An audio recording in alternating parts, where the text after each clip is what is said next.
औरत अपने पति से कह रही है कि मेरा खोड़ी धाम मुझे इतना पसंद है कि मेरा बंगला वहीं बजवा दो। आइए, इसलिए दोनों हाथों की तालियों के साथ चलना मास्टर जी। अरे हरे बांसी को बंगला रे राजा, खोड़ी में बनवा दे रे राजा, खोड़ी में बनवा दे। और मीठी मीठी चाल के साथ क्या कहना है? हरे बांसी को बंगला रे राजा, खोड़ी में बनवा दे राजा, खोड़ी में बनवा दे। हरे बांसी को बंगला रे राजा, खोड़ी में बनवा दे राजा, खोड़ी में बनवा दे। ताली बजाओ रे सभी।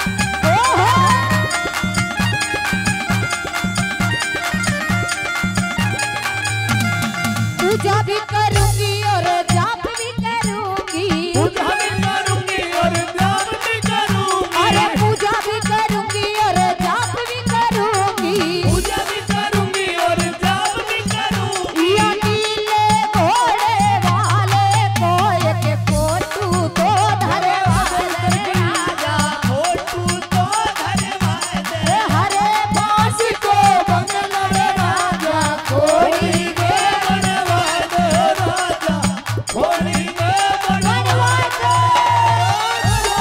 ओ मास्टर जी से हो के तेरे अंदर से हो भगवान की। हाँ के तेरे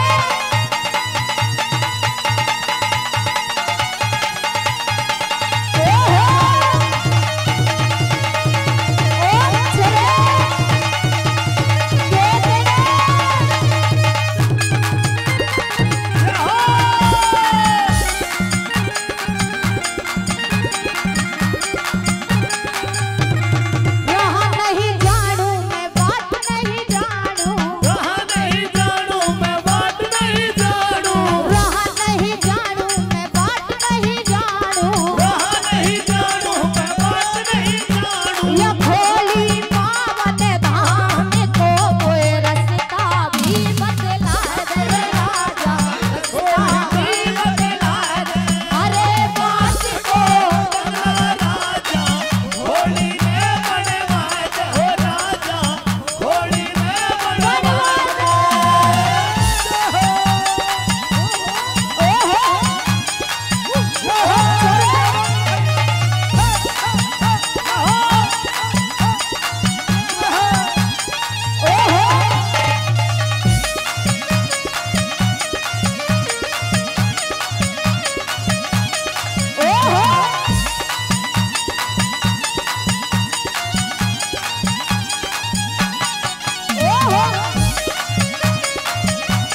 दरिया